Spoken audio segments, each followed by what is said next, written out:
ഞാനും ഇതിൻ്റെ സംവിധായകൻ ബാബുജിനാണ്. ഞാൻ ബാബുരാജ് എന്നാണ് വിളിക്കുന്നത്. 33 വർഷത്തെ ബന്ധമുണ്ട്. അത് 94 സുദിനം എന്ന് പറഞ്ഞ സിനിമ. 93 അതിൻ്റെ എഴുത്തുകാരനായിട്ട് നിസാർക്കയുടെ ബാബുരാജിനെ പരിചയപ്പെട്ട കാലം മുതൽ ഇന്ന് ഈ നിമിഷം വരെ നിരന്തരമായി സംസാരിക്കുക. ഓരോ കാര്യങ്ങൾ അങ്ങോട്ടും ഇങ്ങോട്ടും സിനിമയുടെയും വ്യക്തിപരമായിട്ടോ അല്ലെങ്കിൽ കുടുംബപരമായിട്ടുള്ള എല്ലാ കാര്യങ്ങളും.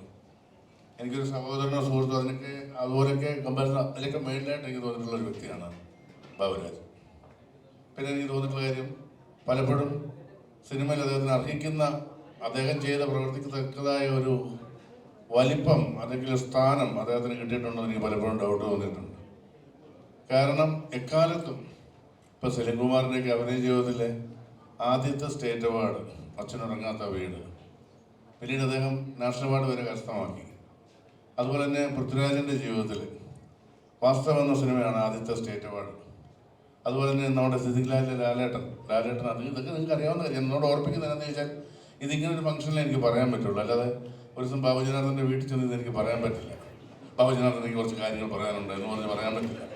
അതുകൊണ്ടാണ് ഞാൻ ഇവിടെ വെച്ച് പറയുന്നത്.